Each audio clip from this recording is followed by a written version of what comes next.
ഗാന്ധിയുടെ വരവ് കേരളത്തെ ഉണർത്തും. വയനാട് സീറ്റിന് ഗാന്ധി കുടുംബത്തിന് സ്വന്തം. സംസ്ഥാനത്ത് 3 ഉപതെരഞ്ഞെടുപ്പുകൾ ഉടനുണ്ടാകുന്നത് പരിഗണിച്ച് മുന്നൊരുക്കങ്ങളുമായി കോൺഗ്രസ്. വയനാട് ലോക്സഭാ മണ്ഡലത്തിൽ പ്രിയങ്കയുടെ സ്ഥാനാർത്ഥിത്വം ഉറപ്പിച്ചതോടെ അവിടുത്തെ പോരാട്ടം ദേശീയ ശ്രദ്ധയാകർഷിക്കുന്നതായി മാറി. പാലക്കാട് രാഹുൽ മാങ്കൂട്ടത്തിലിനും ചേലക്കരയിൽ രമ്യ ഹരിദാസിനുമാണ് സാധ്യത കൽപ്പിക്കുന്നത്. വയനാട് ലോക്സഭാ മണ്ഡലത്തിൽ പ്രിയങ്ക ഗാന്ധി മത്സരിക്കുന്നതുകൊണ്ട് ദേശീയ തലത്തിലുള്ള നേതാക്കളുടെ അടക്കം ശ്രദ്ധയുണ്ടാകും. വയനാടിന്റെ പൊലിമയിൽ പാലക്കാട്, ചേലക്കര എന്നീ നിയമസഭാ മണ്ഡലങ്ങളിലെ ഉപതെരഞ്ഞെടുപ്പുകളിൽ വീഴ്ചയുണ്ടാകരുതെന്ന് കണ്ടാണ് മുന്നൊരുക്കം. വ്യാഴാഴ്ച KPCCയും UDFും യോഗം പ്രത്യേകം ചേരുന്നുണ്ട്.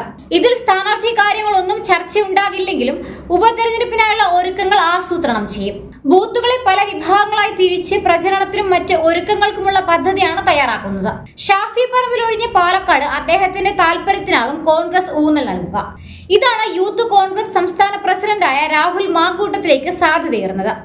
ആലത്തൂർ ലോക്സഭാ മണ്ഡലത്തിന്റെ ഭാഗമായ സംവരണ മണ്ഡലമാണ് ചേലക്കര. രമ്യ വിജയിച്ച് 2019 LDFന് ലീഡ് നൽകിയ മണ്ഡലമാണിത്. 2011 മുതൽ K രാധാകൃഷ്ണൻ മത്സരിക്കുമ്പോഴാണ് ചേലക്കര LDFന് കൂടുതൽ വോട്ട് നൽകി പിന്തുണച്ചിട്ടുള്ളത്. 2011ലും 2021ലും 50% മുകളിൽ വോട്ട് രാധാകൃഷ്ണൻ നേടി. 2016 രാധാകൃഷ്ണൻ മാറിയപ്പോൾ 44.81% LDFന്റെ വോട്ട് വിഹിതം. ഭൂരിപക്ഷം 10,200 കുറയുകയും ചെയ്തു. ലോക്സഭാ തിരഞ്ഞെടുപ്പിൽ രാധാകൃഷ്ണൻ മത്സരിച്ചപ്പോഴും ചേലക്കര 6,000-നടുത്ത് വോട്ടുകളാണ് LDFന് അധികം നൽകിയത്. ഇത് രമ്യയുടെ നേട്ടമായി കോൺഗ്രസ് കണക്കാക്കുന്നുണ്ട്. സിറ്റിംഗ് MP ആയിരിക്കുന്നതും കഴിഞ്ഞ ലോക്സഭാ തിരഞ്ഞെടുപ്പിൽ പരാജയപ്പെട്ടതും പരിഗണിക്കുമ്പോൾ പുതിയ ഒരാളെ പരിഗണിക്കുന്നതാകുമോ ഗുണമെന്ന ചിന്തയും പാർട്ടിയിലുണ്ട്. CPM സംസ്ഥാന സെക്രട്ടേറിയറ്റ് അംഗമായ AK ബാലന്റെ ഭാര്യയും ആരോഗ്യ വകുപ്പ് മുൻ ഡയറക്ടറുമായ ഡോക്ടർ PK ജമീലെ ചേലക്കരയിൽ LDF സ്ഥാനാർത്ഥിയായി പരിഗണിക്കുന്നതായി വാർത്തകളുണ്ട്.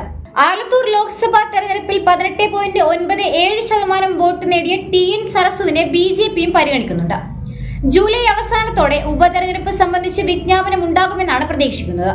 അതേസമയം റായ്ബറേലി എന്ന പോലെ വയനാടും ഗാന്ധി കുടുംബത്തിന്റെ തട്ടകമാവുകയാണ്. കേരളത്തിൽ കോൺഗ്രസ് മത്സരിക്കുന്ന 16 ലോക്സഭാ മണ്ഡലങ്ങളിൽ ഇനിയിപ്പോൾ ഇവിടെ മറ്റൊരു സ്ഥാനാർത്ഥിയെയും പ്രതീക്ഷിക്കേണ്ടതില്ല. കേരളത്തിൽ കോൺഗ്രസിന്റെ ഏറ്റവും സുരക്ഷിതമായ സീറ്റ് ഗാന്ധി കുടുംബത്തിന് സ്വന്തമാകുന്നുവെന്ന് സാരം. ഗാന്ധി കുടുംബം ഒരു സീറ്റിൽ മത്സരിച്ചാൽ പിന്നീടത് കുടുംബ സ്വത്താക്കി മാറ്റുമെന്ന ചൊല്ല് ഇവിടെയും അന്വർത്ഥമാവുകയാണ്. കേരളം പിടിക്കുക എന്ന BJPയുടെ മഹാപദ്ധതിക്ക് കോൺഗ്രസ് നൽകുന്ന മറുപടി കൂടിയാണ് പ്രിയങ്കയുടെ വയനാട്ടിലേക്കുള്ള വരവ്. തൃശൂരിൽ സുരേഷ് ഗോപിയുടെ ജയം അതീവ ഗൗരവത്തോടെയാണ് കോൺഗ്രസ് നേതൃത്വം കാണുന്നത്.